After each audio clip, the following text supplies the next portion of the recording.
Sometimes children are born with abnormalities or conditions that affect their urinary systems. Dr. Tony Khoury of Children's Hospital of Orange County describes the types of defects and what interventions are available to treat this condition. When you say urology, everybody's thinking older men or older women with incontinence and that kind of stuff. You'll be surprised that most of the conditions that we deal with, or many of the conditions we deal with, are actually discovered in utero, in fetal life.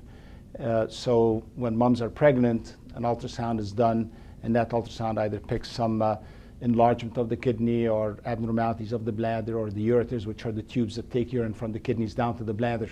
Dr. Khoury described the treatment options.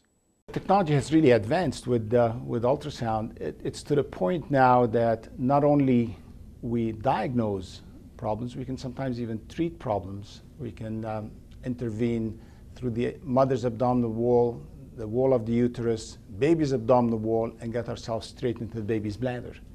We asked Dr. Khoury about the range of problems. There's an important condition called reflux, where the ureter, which is the pipe that drains the urine from the kidney to the bladder, has a one-way valve at the lower end. It allows urine from the kidney to go down to the bladder, but stops that urine from refluxing back up into the kidney again. On occasion, that valve is developmentally weak and allows urine from the bladder to reflux back, shoot back up into the kidney again. Normally, that's not a problem unless a child has a bladder infection, because now we're allowing bacteria from the bladder to shoot back into the kidney, and the kidney has very, very weak defenses against bacteria, and it causes an infection with fever and can eat away a part of the kidney and result in scarring and damage to the kidneys. And so what we do is we put them on a period of preventative antibiotics, and then we retrain their bladder. We teach them how to look after their bladder and how to prevent infections. If they continue to have recurrent infections with the reflux, our then job is to protect the kidneys.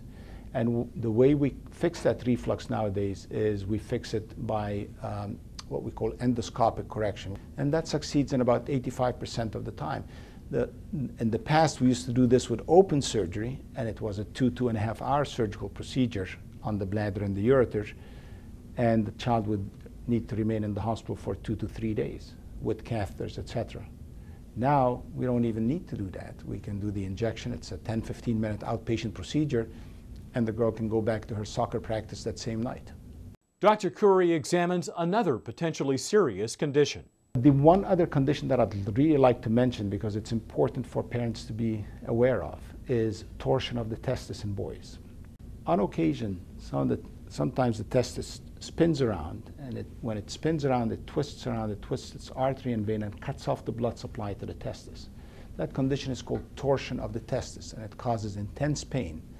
The boys are frequently very shy to mention that to their peers, to their parents, or to their teachers. It happens at school or at home. And so they just sit quietly hoping the pain would go away. The pain doesn't go away when there is a real torsion. And what happens is, within 4 to 6 hours, the testis dies. The sad thing about it is it's preventable. It's a very simple surgical procedure to open the scrotum, untwist the testis, and fix it with 3 sutures to the scrotal wall so it can never twist again. And I would encourage every parent to have this little tiny chat with their male child, to remind them that anytime they have scrotal pain, we only get 4 hours to save that testis.